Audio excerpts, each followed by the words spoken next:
আলহামদুলিল্লাহ, একজন বৃদ্ধ মায়ের জন্য আমরা ৩ মাসের বাজার শুরু করেছি প্রবাসীদের অর্থায়নে, প্রবাসী ভাই বোনদের অর্থায়নে। আলু, সয়াবিন তেল, সরিষা তেল, লবণ ক্রয় করেছি। এরপর আমরা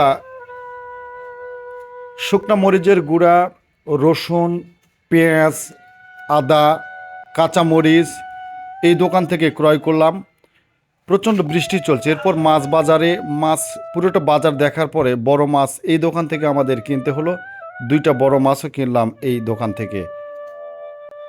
এরপর গেলাম আমরা ডাল কিনতে, ডালের দোকান থেকেও ডাল কিনলাম, 2 কেজি ডাল কিনলাম, সুন্দর ডালগুলো। এরপর গেলাম আমরা মুরগি বাজারে, মুরগি দেখলাম বড় মুরগি নেই, যার জন্য আমাদের মাঝারি আকারের 3টা মুরগি আমরা এই দোকান থেকে ক্রয় করে পরিষ্কার করে নিলাম দোকানদারের কাছ থেকে। এরপর আমরা রওনা দিয়েছি সেই ভ্যানে রাখার জন্য।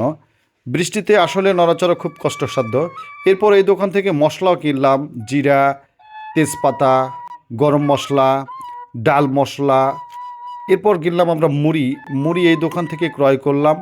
মুড়ি ক্রয় করার পর আমরা চলে গিয়েছি কাপড় ধোয়া হুইল, গা ঘষা সাবান এবং হুইলের গুঁড়া।